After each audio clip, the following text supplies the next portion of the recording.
April मास 16 तारिख गुरुवार अर्थात आज संध्या सुधा राज्यर 7टी जिले में घड़घड़ी बिजुली वर्षा होबार संभावना रही अछि। आउ बाकी 12टी जिले में प्रबल खरा गरम गुड़गुड़ी होबार संभावना रही अछि। तेणु हलदिया रंगर चेतावनी जारी करछि पाणीपाग विभाग। तेबे राज्य में जो 7टी जिलागुड़ी येलो वार्निंग जारी करा जायछि, उक्त जिलागुड़िक बिजुली वर्षा सहित पवन बहिब घंटा प्रति 30 ରୁ 40 किलोमीटर पर्यंत बोली पाणीपाग विभाग कहिछि।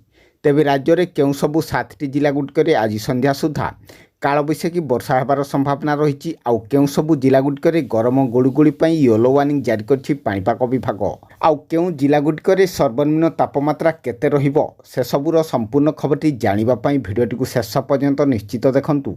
आउ जदि ता पूर्व आम ओजीएन ओडिया चैनल को एपर्यंत सब्सक्राइब करनथिले एबे ही सब्सक्राइब कर दियंतु। आ पाखरे थिबा बेल आइकन टी दबाई दियंतु। आगकु मध्य एहिपरि पाणीपाग संबंधी समस्त प्रकार टेक्निक अपडेट खबर गुड़िक सर्वप्रथम जानिबा पई। तेबे आसंतु प्रथमे जानिनेबा केउं जिला गुड़िकरे केते तापमात्रा रहिबो आ सर्वाधिक तापमात्रा केउं जिल्ला रे अधिक रहिबो से सबु जिला गुड़िक मध्यरु Balangir 43 degree, Sonepur 43 degree, Bhawanipatna 43 degree, Sambalpur 43 degree, Jharsuguda 43 degree, Sundargarh 40 degree, Bargarh 42 degree, Nuapada 41 degree, Nabarangpur 40 degree, Koraput 38 degree, Malkangiri 40 degree, Rayagada 39 degree, Phulbani 39 degree, Angul 41 degree, Dhenkanal 40 degree, Nayagarh 40 degree, Keonjhar 39 degree, Mayurbhanj 40 degree, Jajpur 39 degree, Bhadrak 39 degree,